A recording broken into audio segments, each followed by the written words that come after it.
Good morning Rituraj जी। थोड़ा सा delay हो रहा है आज। Okay, welcome. I welcome you and once again good morning. कैसे हैं आप लोग? How are you? I hope everyone is fine. चलिए, so without getting delay let's start the class today. Okay, everyone is fine. Good morning. It's okay sir. Okay, है ना, थोड़ा सा actually early. Good morning बेटा, good morning. चलिए, इस नई सुबह के साथ हम लोग शुरू करते हैं। Voice and everything is fine. चलिए, तो हम लोग शुरू करें। Fine, I am also fine. ठीक है, चलिए। Okay, it means that my voice is clear, है ना? You are okay. See see देखिए, तो दीज आर आवर कोर्सेस। ये एडमिशन ओपन है, आप ज्वाइन कर सकते हैं पेपर 1 पेपर 2, क्योंकि हमारे वीडियोस यूट्यूब पर भी अपलोड होते हैं, तो so many candidates are there, they can join our courses. और जैसा कि आपको पता है, जो फिलर फॉर्म ऐप है वो टोटली आपके केवल और जो है UGC NET UGC NET JRF को ही समर्पित है। So you can join our course and these are our course, first paper and second paper. ठीक है, तो सारे पेपर आपको पढ़ाए जाते हैं। फर्स्ट पेपर की बहुत सारी बहुत एक्स्ट्रॉर्डिनरी फैकल्टी है आपको, वो मिलती है। और ये हमारा कोड है DISENG 10। 10% ऑफ मिलता है यदि आप ये कोड यूज करते हैं। तो हियर आई एम दिनेश ब्राह्मणे, योर मेंटर, ठीक है, ऑफ इंग्लिश। तो ये हमने पिछला ये देखा था सिलेबस। पहली हमारी यूनिट थी ड्रामा, उसके बाद में हमने बात करी थी जो हमारी यूनिट पोइट्री है, सेकंड। और उसके बाद आपको याद हो जाना चाहिए सिलेबस, आपको बिल्कुल याद हो जाना चाहिए आपको पढ़ना क्या क्या है। और उसके बाद में हमारी थर्ड यूनिट है फिक्शन या शॉर्ट स्टोरीज।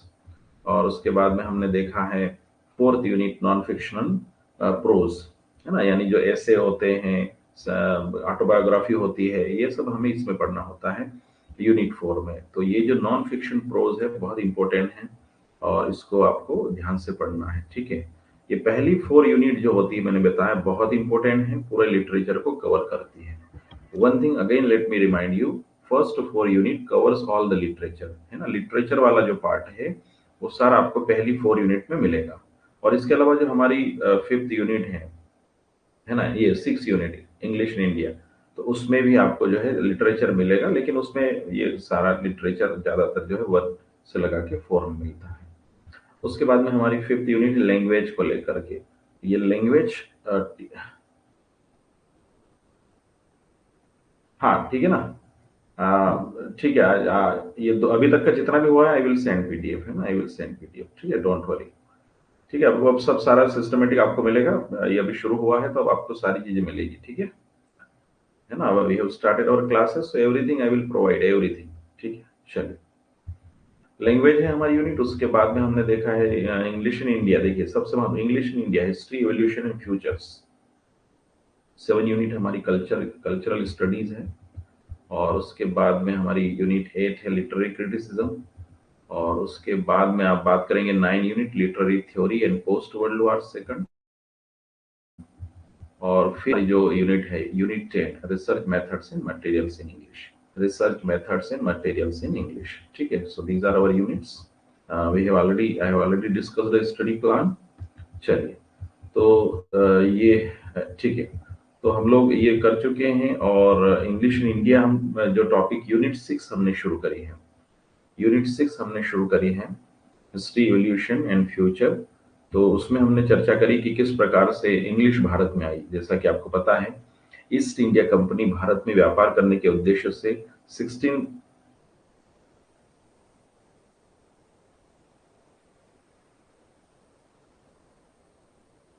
हाँ बिल्कुल बेटा, है ना, बिल्कुल, I will send PDF in advance, ठीक है। चलिए, नेक्स्ट जो हम करने वाले हैं, ठीक है, तो बिल्कुल आपको मैं सेंड कर दूंगा पीडीएफ, है ना।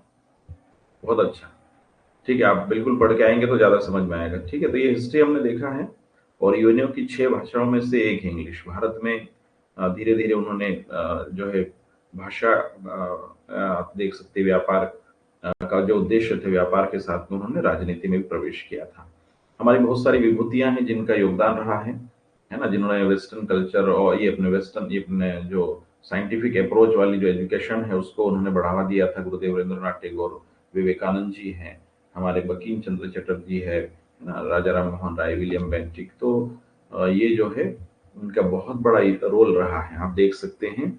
और प्री कॉलोनियल पीरियड में हमने देखा जो ईस्ट इंडियन कंपनी है 1599 में एस्टेब्लिश होकर भारत में आई थी, तो बंगाल में एस्टेब्लिश हुए हैं, है ना। तो ये सारी चीजें हमने देखी है। मेकाले मिनट बहुत महत्वपूर्ण है।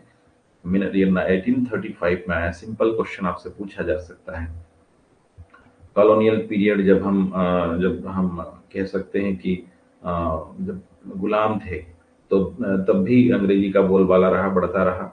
और डाउनवर्ड फिल्ट्रेशन थ्योरी मैकाले की थी, उसमें ऐसा था कि ऊपर के जो टॉप लोग हैं उनको पहले अंग्रेजी सिखाओ, वही टॉप लोग जो एलाइट क्लास है वो नीचे के लोगों को सिखाएंगे, और इस तरीके से अंग्रेजी पूरे भारत में फैलती जाएगी, ये उनकी मान्यता थी। इसी को डाउनवर्ड फिल्ट्रेशन थ्योरी कहा गया था।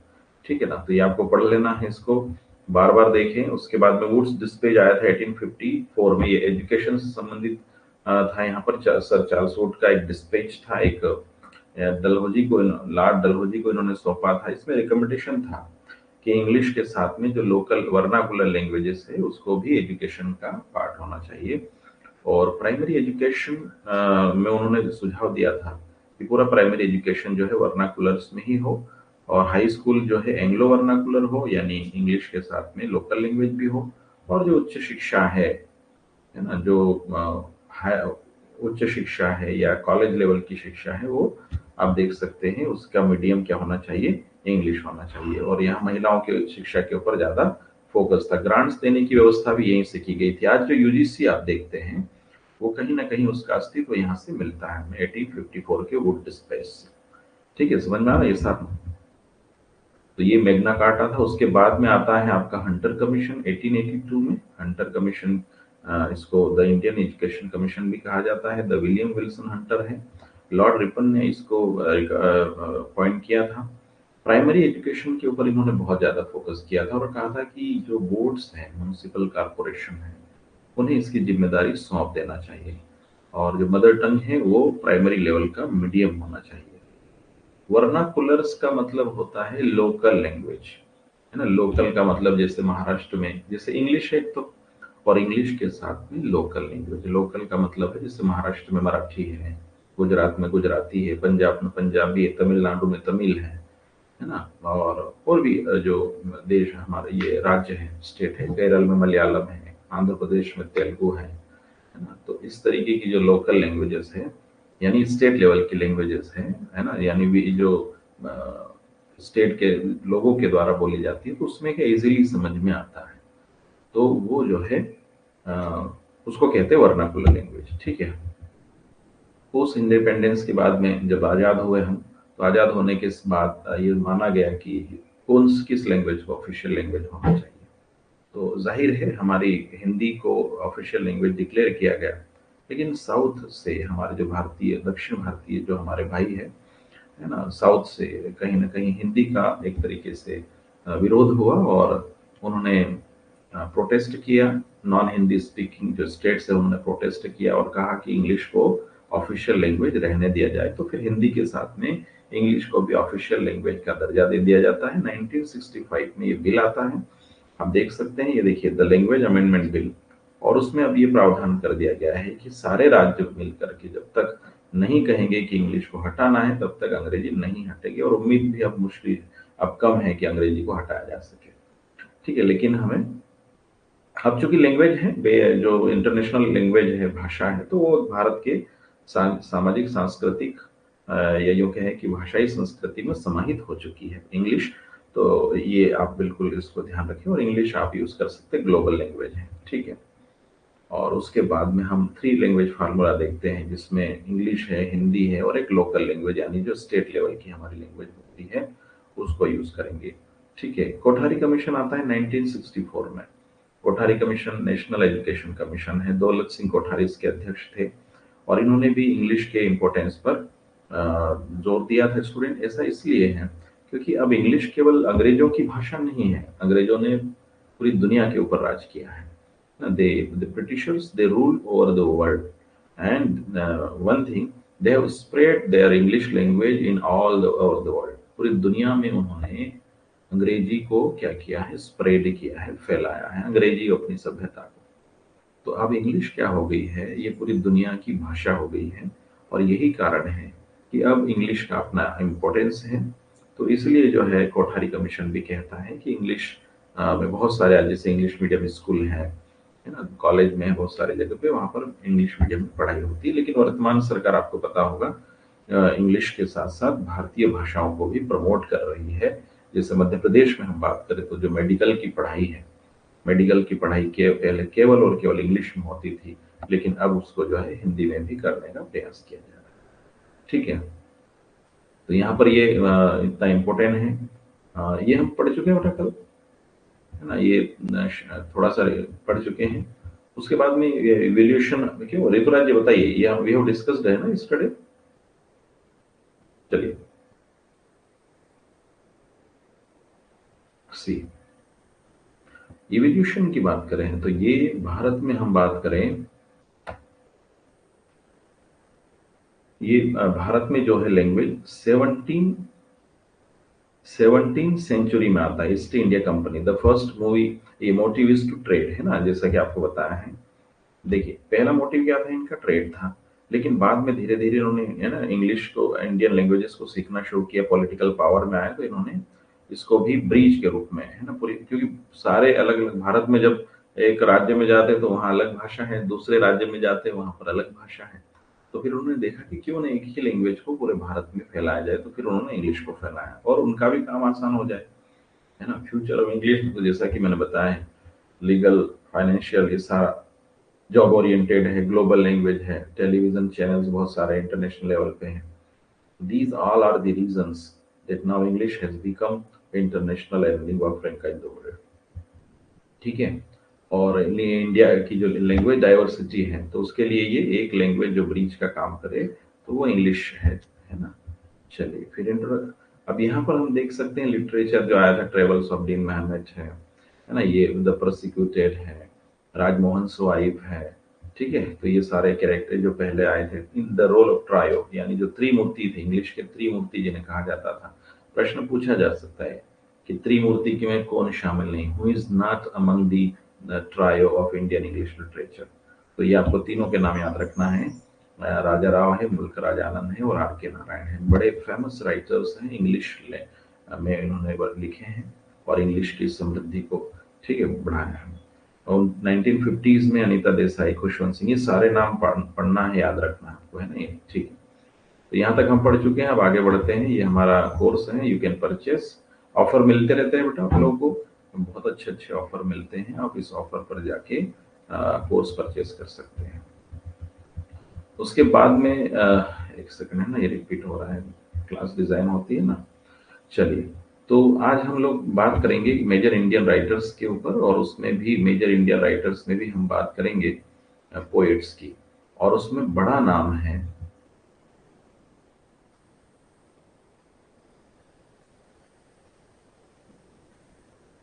ठीक है। Yes, we have already discussed, but Rituraj ji, we have already discussed, but I believe in revision. ठीक है, आई बिलीव इन रिवीजन, है ना, थोड़ा सा समय लगता है, लेकिन मैं रिवीजन जरूर करवाता हूँ, एक लिंक बनाने के लिए आगे नहीं बढ़ता हूँ मैं, ठीक है ना। सो ये 2 दिन की क्लास हमारी रिवीजन क्लास है। ठीक है, then we will move ahead to from tomorrow. और मैं प्रयास कर रहा हूँ कि अब कुछ क्वेश्चन भी हम एट द क्लास के एंड में, कुछ क्वेश्चन, दो तीन क्वेश्चन हम नेट के, सेट के, या जैसे भी जो है अलग अलग हैं, उसको हम पुट अप करें। ठीक है, तो यहाँ पर रिवीजन, क्योंकि हमारी जैसे मैं मान लीजिए पिछला छोड़ देता है 2 दिन की क्लास और हम आगे बढ़ जाते हैं, तो एक पिछले क्या क्या पढ़ा क्या नहीं, तो ये हमारे 2 क्लास में जो है हम पूरा एक लिंक बन जाती है, ताकि आगे हमें 4-6 महीने पढ़ना है, दिसंबर तक जाना है, तो हमारे एक लिंक बन जाती है। ठीक है, I hope you understand me, I believe in revision. ठीक है, चलिए, तो रविंद्रनाथ टैगोर, गुरुदेव रविंद्रनाथ टैगोर। ठीक है, आप देख सकते हैं बड़ा नाम है। अगेन ये हम लोग रिवीजन कर लेते हैं क्विकली, और फिर मुझे लगता है कि कल से फिर हमारा नया टॉपिक शुरू हो जाएगा।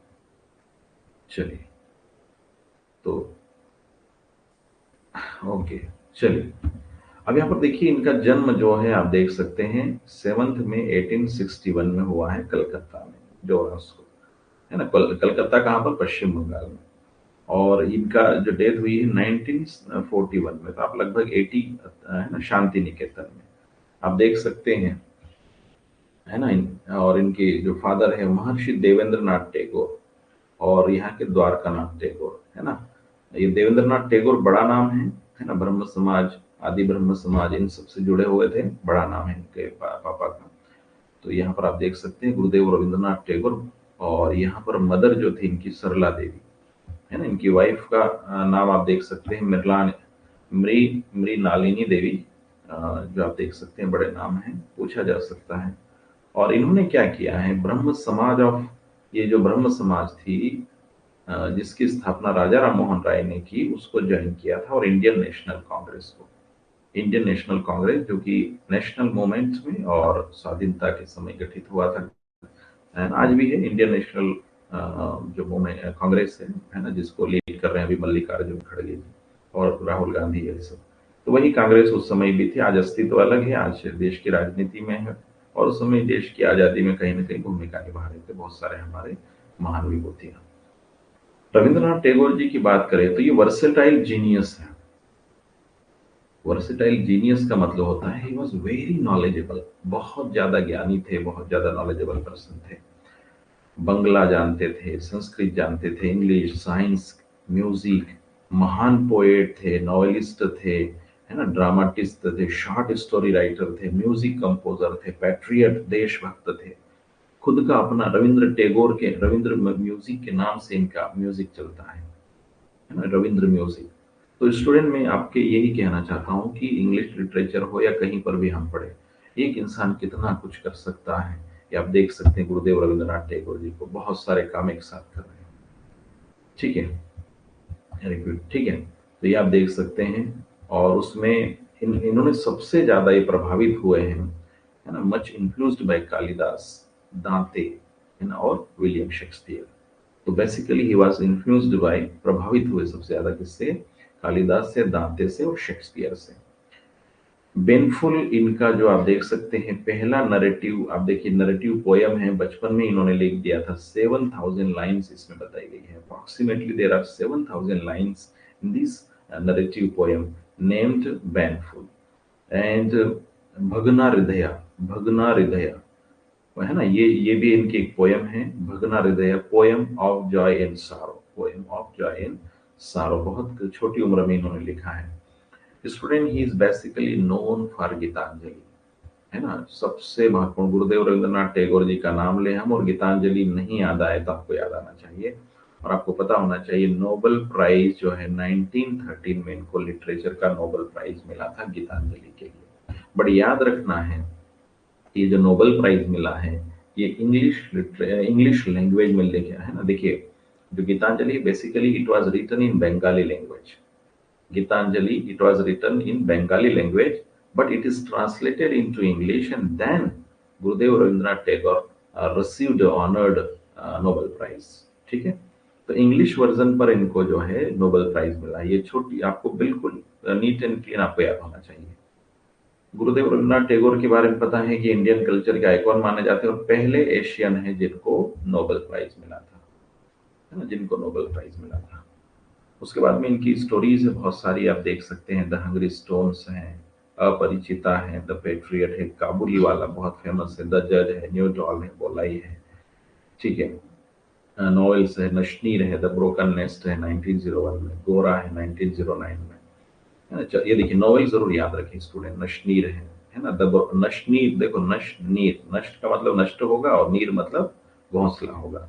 तो ब्रोकन नेस्ट है, गोरा बहुत फेमस है, चतुरंगा, है ना, घरे बारे, the home and the world 1916 में आया है। ये मेन कैरेक्टर इसमें निखिल और बिमला है, जोगा जोग है ना। तो चूंकि समय जैसे डिमांड रहेगी तो हम लोग प्रयास करेंगे, लेकिन इसमें जैसे गोरा है तो ऐसे एक दो आपको नॉवेल्स पढ़ना चाहिए। हम प्रयास करेंगे डिटेल में आपको बताएं कुछ टॉपिक्स।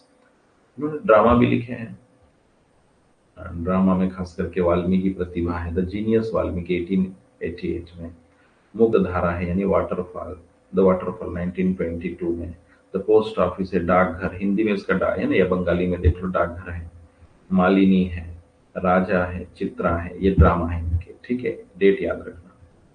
कुछ ऐसे लिखे हैं इन्होंने, साधना है ना, द रियलाइजेशन ऑफ लाइफ 1913 में, नेशनलिज्म 1918 में, पर्सनालिटी 1917 में।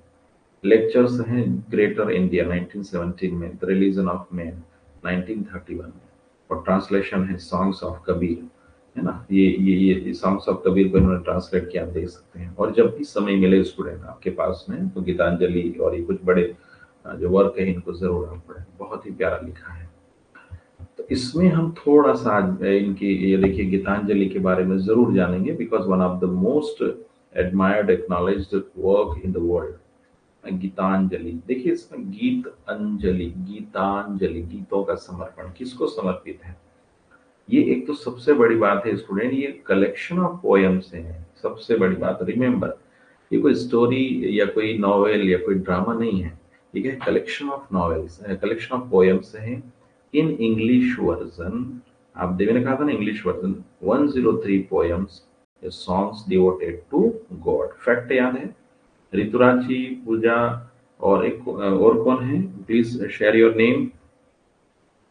Getting my point? Getting my point, yes or no? ठीक है, एवरीथिंग इज फाइन, आवाज आ रही है? तो इंग्लिश वर्जन में 103 पोएम्स हैं, और यहाँ पर आप देख सकते हैं कि 103 जो पोएम है ये इंग्लिश वर्जन में है और डेडिकेटेड है ये किसको? गॉड को। बहुत प्यारा कॉन्सेप्ट है ईश्वर को लेकर के, आपको जरूर पढ़ना चाहिए। इसका जो बंगाली वर्जन है गीतांजलि, वो पब्लिश्ड है 1910 में हुआ है, और इंग्लिश वर्जन पब्लिश हुआ था 1912 में, ये देखना। तो पहले बंगाली वर्जन आया और बाद में 1912 में जो है इंग्लिश वर्जन आता है, ठीक है। 103 टोटल पोएम्स है इसमें, 53 पोएम, इंग्लिश वर्जन की बात हो रही है, तो 53 जो पोएम्स है वो गीतांजलि से, यानी जो बंगाली वर्जन था गीतांजलि का, उसको एज इट इज ट्रांसलेट किया। कितनी? 53 पोएम्स, है ना, 53 पोएम्स। तो इसमें जो है गीतांजलि की as it is English version की बात हो रही है, इंग्लिश वर्जन में है। और बाकी जो रिमेनिंग 50 पोएम्स है,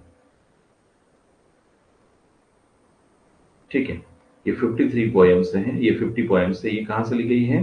other works of Gurudev Rabindranath Tagore इन गीतांजलि, ठीक है। तो दूसरी जो पोएम है या दूसरे जो वर्क्स है वहां से 50 ली गई है, तो ये आपको ध्यान रखना है। इसमें मेजर थीम्स हैं बताई गई है, क्या क्या है? तो डिवोशन है, समर्पण है, ईश्वर के प्रति समर्पण है, टू गॉड एंड साल्वेशन, है ना। डिवोशन का मतलब होता है क्या बोलते हैं, मोक्ष, मोक्ष मुक्ति, मिस्टिसिज्म है, God is omni present everywhere, God क्या है? कण कण में है, हर जगह है ना, ये मान्यता है। I am here to sing the songs, ये कौन कहते हैं? आई यहाँ पर कौन है? प्रश्न बनता है, आई कौन यहाँ पर? गुरुदेव रविंद्रनाथ टैगोर जी हैं। तो ईश्वर को लेकर है, ईश्वर कण कण में है ना, मान्यता है। इनको नोबेल प्राइज मिला है 1913 में। इम्पोर्टेंट पोएम्स इनकी बहुत सारी है, कुछ इम्पोर्टेंट है 1 2 9 10 12 35 38 50 83, तो इसको हम प्रयास करेंगे जैसा भी समय रहेगा। तो ये पहले यहाँ जो सॉन्ग है, फर्स्ट जो सॉन्ग है गीतांजलि सॉन्ग 1, तो उस फर्स्ट सॉन्ग को हम यहाँ पर रिप्रेजेंट कर रहे हैं। Thou hast made me endless, ठीक है, ये रविन्द्रनाथ टैगोर जी का है। Thou hast made me endless. Student आपको बता दे कि कोई सॉन्ग उसका अगर टाइटल नहीं होता है, तब हम उसको किस किस बात को टाइटल मानते, बताइए, मैं आपसे पूछ रहा हूँ।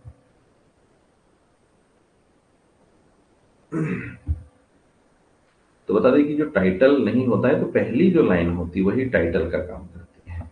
ये सर, जो पहली लाइन होती है वही टाइटल का काम करती है।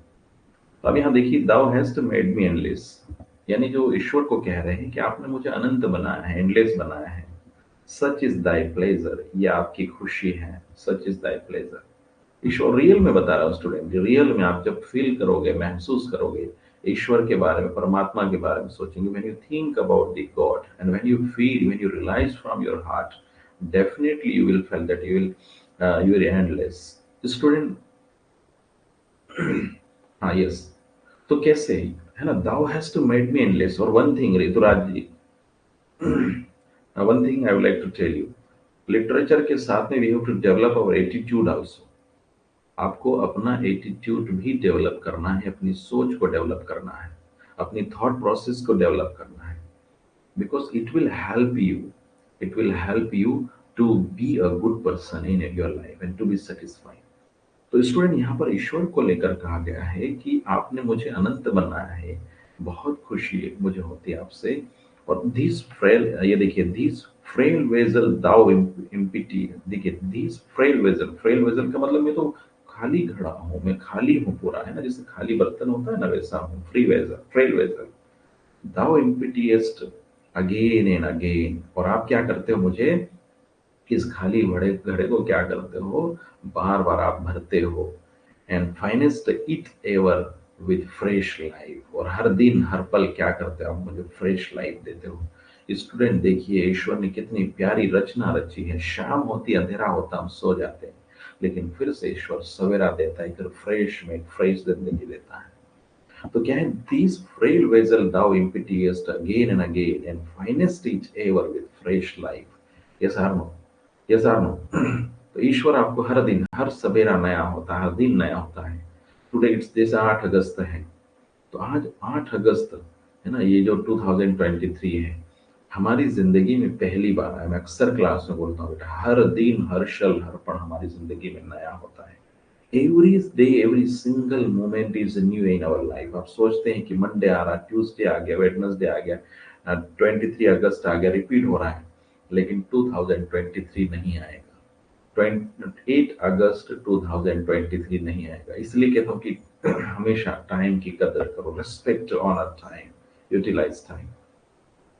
यहाँ पर क्या है, this little flute of a reed, this little flute of reed thou hast carried over hills and dales and hast breathed through its melodies eternally new। कह रहे हैं कि this little flute of read, यानी मैं को बांसुरी की तरह हूं। आप देखिए, मैं एक बांसुरी की तरह हूं जो हिल पे जाकर के, आप जैसे मान ले आप बांसुरी बजाते, मान ले जैसे कृष्ण कन्हैया को आपने देखा होगा, है ना, हिल पे बैठे हैं, झरने हैं, प्रकृति है, और हिल यानी किसी चट्टान पे बैठ के, है ना, बांसुरी अब बजा रहे हैं वो, ठीक है, समझ में आ रहा है, बांसुरी बजा रहे हैं, है ना, और आप देख सकते हैं ऐसा वो बांसुरी बजा रहे हैं। तो वहां ये क्या है, ये और एक म्यूजिक भर रहे हैं, hills and dales and hast breathed through its melodies, है ना, breathed through its melodies eternal new। यानी इसको में आप क्या है, एक नया संगीत भर रहे हो जिंदगी में। इसमें यहाँ एक और कॉन्सेप्ट है, आप देख सकते हैं, जो बांसुरी, जो बांस, अच्छा देखा आप लोगों ने, बम्बूज जिसको कहते हैं, हैव यू सीन, बांस को देखा आप लोगों ने, ये सार नो, टेल में देखा है सब लोगों ने? चलिए, आई होप एवरीवन हैज सीन।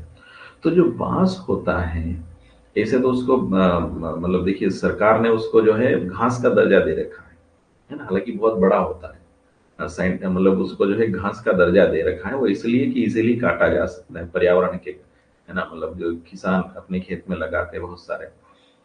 तो बांसुरी जो है, नॉर्मली आप देखोगे तो एक लकड़ी है, छोटी सी, मतलब सूख जाए जैसा भी लकड़ी है ना, कोई यूज नहीं है, ऐसा नॉर्मल है ना उसका, आप एक बढ़िया सा उसकी लाठी बना लीजिए। लेकिन वही बांसुरी, बांस जो लाठी है, सिंपल लकड़ी है, उसको यदि बहुत शानदार तरीके से उसमें छेद कर दिए जाए, है ना, स्मॉल होल्स कर दिए जाए, और फिर उसमें धुन भरी जाए, तो शानदार मेलोडीज निकलती है। स्टूडेंट, ये जिंदगी भी ऐसी है, हम इसको कॉमन बना देते हैं। 99% लोग जैसा जी रहे हैं, हम भी वैसे जीते चले जाते हैं। We also live the same life that 99-95% people are living.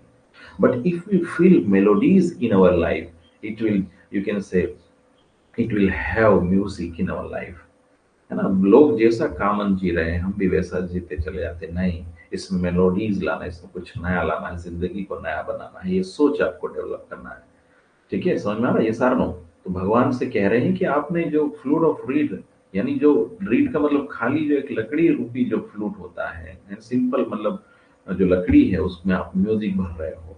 और जब हम जन्म लेते हैं तब क्या होता है, हम जीरो होते हैं, है ना, वी आर जीरो, या वी वर जीरो, या when we, you can say, get birth, at that time we are zero, we do not have anything else, and gradually God everything he fills in ours.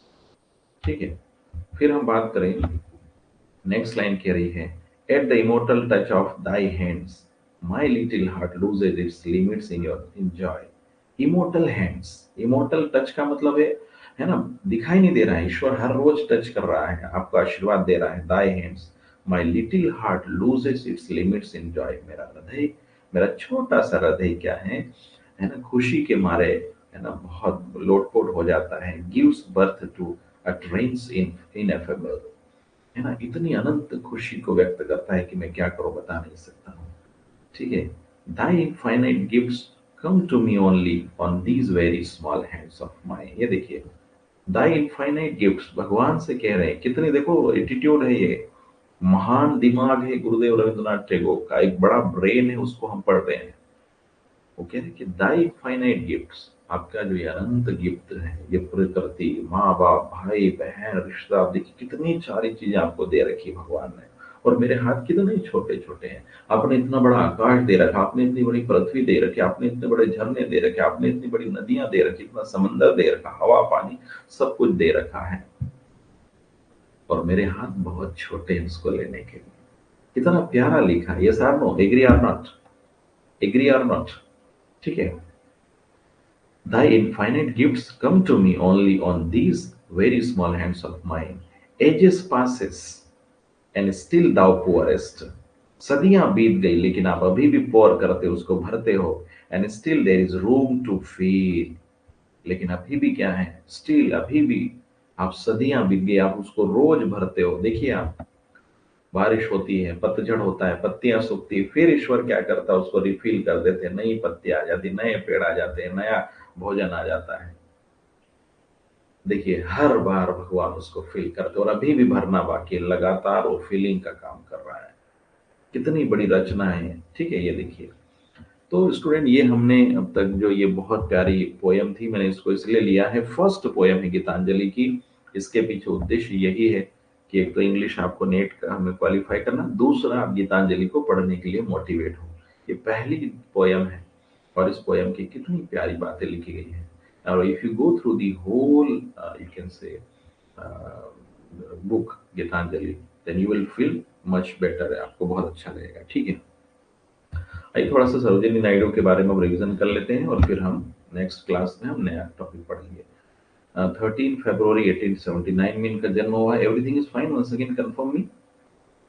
ठीक है। Network का कोई issue नहीं बेटा, everything is fine, network, my voice, everything is fine, yes or no?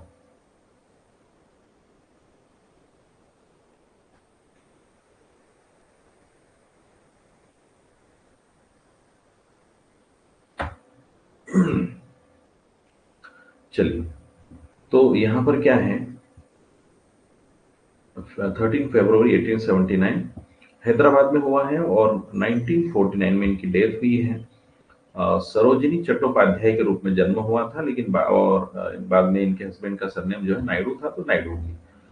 The Nightingale of India के नाम से famous है, द नाइटिंगल ऑफ इंडिया। इनके फादर जो थे घोरनाथ चट्टोपाध्याय, वेल नोन क्या थे, इनको ऐसा कहा जाता था कि वॉकिंग इंसाइक्लोपीडिया कहा जाता था उनको। ठीक है ना, बहुत जाने माने व्यक्ति थे, पर्सनालिटी थे। इनकी मदर वसुधा सुंदरी, और हस्बैंड थे गोविंद राजालू नायडू, है ना, गोविंद राजूला नायडू। तो ये नायडू सरनेम जो है इनके बाद आ गया था। सरोजिनी नायडू को जो है इंग्लैंड भेजा जाता है, और वहां पर ये दो महान लोगों से, महान लिटरेरी फिगर से मिलती है। उनके नाम, ओके देख लेता हूं मैं, है ना, once I will check it.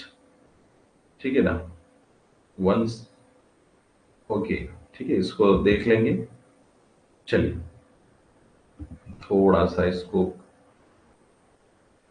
It's confirm बेटा, है ना, हो सकता मिस प्रिंट हो, है ना, इसको हम देख लेंगे। ठीक है। चलिए, यहाँ पर हम देखिए, ये सीमंस का नाम आप जरूर ध्यान रखेंगे, है ना, सीमंस का नाम आप जरूर ध्यान रखेंगे, और एडमंड गूज का नाम आप जरूर ध्यान रखेंगे, जिन्होंने इनको जो है पोएटिक जीनियस के रूप में डेवलप होने में, या जब ये पोएम वगैरह लिख रहे थे सरोजिनी नायडू जी, तो उस समय इन्होंने मदद करी थी। 1898 में वो इंडिया रिटर्न हो गए। ठीक है, 1898 में वापस इंडिया आए थे। ठीक है ना। चलिए। उसके बाद में हम बात करें सरोजिनी नायडू जी की, तो ये इंडियन इंडिपेंडेंस एक्टिविस्ट भी रहे और पोएट भी रहे। महात्मा गांधी से जब मिलते हैं तो उनसे प्रेरित होकर के फ्रीडम फाइटर बन जाते हैं, है ना, फ्रीडम फाइटर बन जाते हैं। और आपको यहाँ पर एक महत्वपूर्ण फैक्ट याद रखना है कि the first Indian women to become the president of India, है ना, इंडियन नेशनल कांग्रेस 1925 में। स्टूडेंट 1885 में कांग्रेस की स्थापना होती है और तब से लगा के अब जो है 1924 तक जो है लगातार पुरुष ही उसकी अध्यक्षता करते थे, लेकिन ये पहली बार था 1925 में जो है इंडियन नेशनल कांग्रेस का अध्यक्ष बनाया जाता है और became the president of the All Indian Women's Conference in March 1930, है ना, became the president of the All Indian Women's Conference 1930 में। तो ये बातें जरूर याद रखेंगे। गांधी जी के दांडी मार्च में 1930 में पार्टिसिपेट किया था और फिर उन्होंने जो है राउंड टेबल मीटिंग जो 1931 में हुई थी या लंदन में हुई थी, तो ये गांधी जी के साथ भी गए थे सरोजिनी नायडू जी, ठीक है ना। तो ये ध्यान रखना है आपको 1931 में, ठीक है। Round table meeting, 3 round table meeting हुई है। आप इसको गोलमेज सम्मेलन कहते हैं ना, गोलमेज सम्मेलन।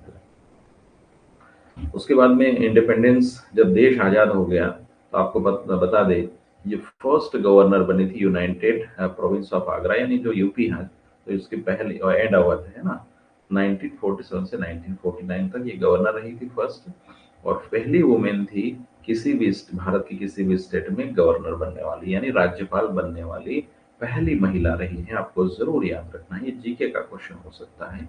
Sarojini Naidu was the first women to become governor of a state in India, ठीक है। इन्होंने मात्र 12 वर्ष की उम्र में लिखना स्टार्ट कर दिया था।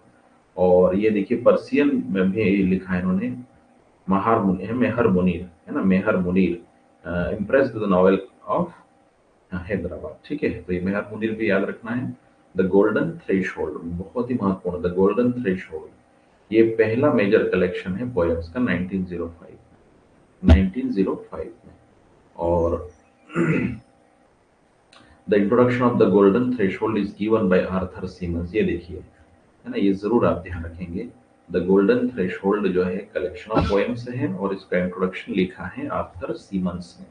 एडमंड बूस और आर्थर सीमंस, जिनसे ये इंग्लैंड में मिली थी, आपको पता होना चाहिए। मेजर वर्क यहाँ पर एक बार और नाम लिख के ले लेते हैं, the lady of the lake है। ये आप देखेंगे मात्र 13 वर्ष की उम्र लिखा गया है और 1300 लाइन्स है।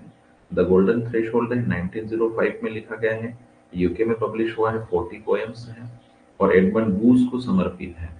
और इसका जो इंट्रोडक्शन लिखा गया है वो आर्थर, है ना, आप देखेंगे इसमें आर्थर सीमंस के द्वारा। यहाँ पे देखिए the bird of the time, है ना, song of life, death and spring, the bird of the time, the bird of the time, ये भी लिखा गया सरोजिनी नायडू के द्वारा। कंसिस्ट ऑफ टोटल 46 पोएम्स, है ना, टोटल जो है 46 पोएम्स इसमें। और इस title is taken from Omar Khayyam, है ना, ओमार खयाम वर्क है, वहां से इसका टाइटल लिया गया है, ये ध्यान रखना है। अब यहाँ पर देखिए द ब्रोकन विंग्स, है ना, ये जो है ये इसका the broken wings, songs of love, death and spring including the gift of India, ये द गिफ्ट ऑफ इंडिया इसमें एक सॉन्ग है, 1970 में पब्लिश हुआ है, ये बुक है। The feather of the dawn, the feather of the dawn 1961 में है। और ये पोस्ट माउथली, पोस्ट, है ना, ये देखिए पोस्ट माउथली का मतलब होता है डेथ के बाद में, पद्मजा के द्वारा इनको पब्लिश करवाया गया है। 37 पोएम्स है। Journey as a freedom fighter, journey as a freedom fighter. और यहाँ पर आप इनकी पोएम्स में सबसे महत्वपूर्ण पोएम है इंडियन वीवर्स, इंडियन वीवर्स शायद मैंने बताया था आपको। Song of Radha, the milkman है, प्लेइंग क्वीन है, प्लेइंग क्वीन बियरर्स है, गिफ्ट ऑफ इंडिया है, बंगाल सेलर है, द एंथम ऑफ लव है और विलेज सॉन्ग है। तो ये कुछ महत्वपूर्ण है, उसमें हम इंडियन व्यूअर्स को जरूर देखेंगे। बेहतरीन कॉन्सेप्ट है सरोजिनी नायडू ने यहाँ पर लिखा है ना। ये देखिए, आइए इसको देख लेते हैं। ठीक है, एक बहुत शानदार कॉन्सेप्ट है इसमें, इंडियन व्यूअर्स में, इंडियन व्यूअर्स को देखते हैं। चलिए स्टूडेंट, इससे पहले कि हम पढ़ें, तो ये जो इंडियन व्यूअर्स, ये जो पोयम है, ये 3 कॉन्सेप्ट को बताता है। जैसे कि पहले, सबसे पहले जन्म होता है, बर्थ को बताता है ना, आप देखेंगे बर्थ को है। उसके बाद में पूरी जो हमारी यूथ, जो हमारी जिंदगी होती है, यूथ बर्थ से लगा के जो लाइफ है ना, यूथ लाइफ है, यूथ होता है व्यक्ति, ठीक है। और फिर अंत में क्या होती है ना, लाइफ, अंत में होता है डेथ। तो ये 3 स्टेज को बता रहा है। बर्थ को है लाइफ जो हम जीते हैं, जिंदगी है, और उसके बाद में यहाँ पर जो है डेथ को बताता है, ठीक है। I hope you understand it. Weavers कौन होते हैं? What do you mean by weavers? Weavers का मतलब जो कपड़े बुनते हैं, बुने है ना, बुनकर हैं, कपड़े बुनते हैं, है ना, उसको डिजाइन होते हैं। आजकल तो मशीन में बहुत सारे अब होने लगा है, तो है ना। पहले आपको मालूम होगा गांधी जी का चरखा चलता था, आपको शायद याद हो। गांधी जी का चरखा, यानी जो चरखे के ऊपर बहुत सारे जो है हमारे वीवर्स का काम होता था।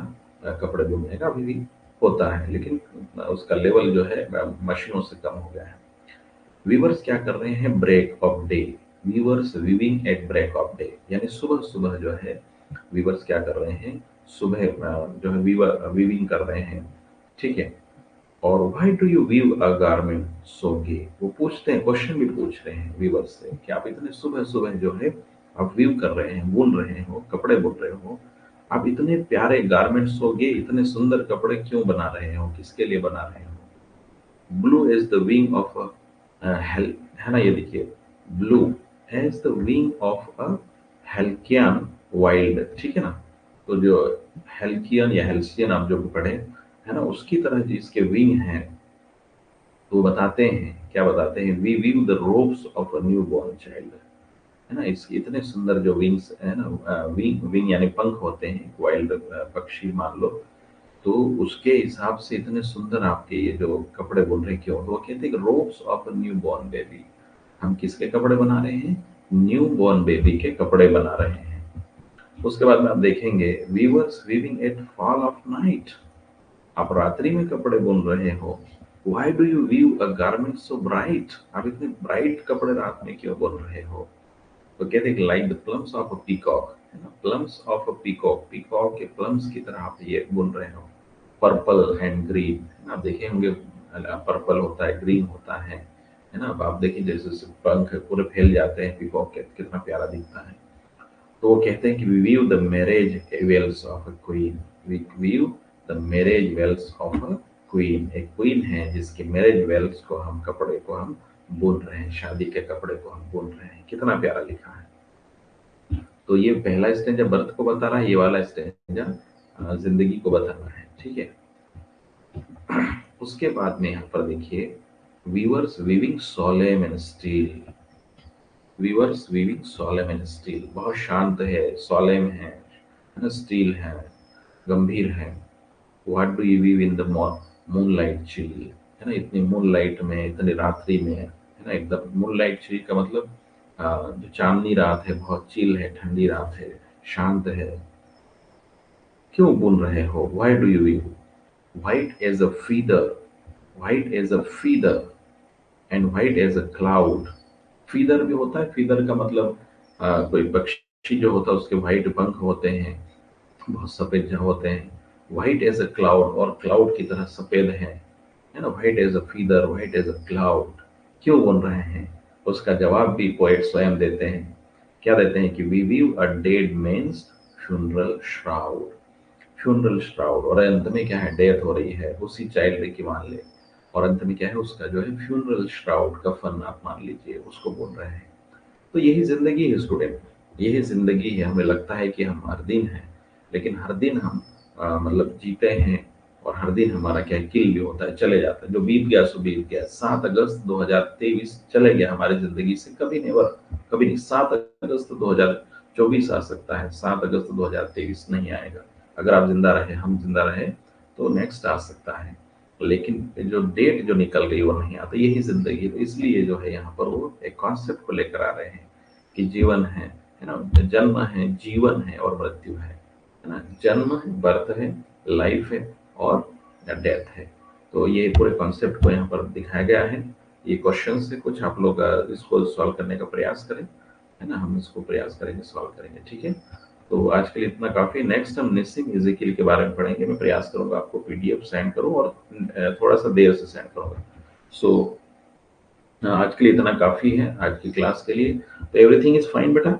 Yes, once again confirm me. थोड़ा-सा अब स्पीड बढ़ाएँगे हम। आई होप नेटवर्क का इश्यू नहीं है अभी। I think there is no issue of network, everything is fine. ठीक है? यस और no, everything is fine? Okay, so thank you very much. It's enough for today. We'll be continuing from next class. Thank you everyone, and I will try to join at 7 o'clock. प्रयास आपको बता दें 7 o'clock sharp हम join करेंगे, है ना? और उसके पहले हाँ, बीच में एक दो बार कभी टाइम चेंज हो सकता है। टाइम चेंज का मतलब है कि 6:45 पे जुड़ना पड़े या 6:30 पे जुड़ना पड़े, कभी कभी मंथ में एक दो बार ऐसा होगा, है ना? तो उसमें आपको थोड़ा-सा टाइम का ध्यान रखना है, ठीक है? So thank you very much, it's enough for today. और नेक्स्ट एक और कुछ जुड़े हैं यहाँ पर, वो who is there? May I know who is there?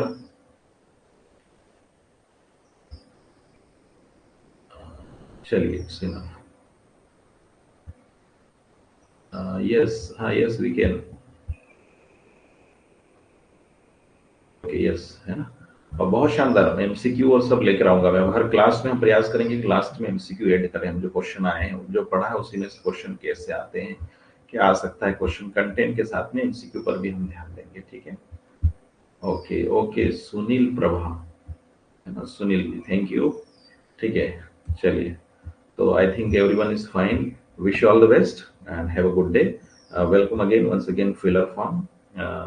Join filler form and filler form के ऊपर आपको बहुत सारी फैसिलिटी मिल रही है। हाँ, yes, we will do it, है ना? Thank you very much, it's enough for today. So satisfy with the class? चलिए, ओके, थैंक यू एवरीवन, मिलते हैं।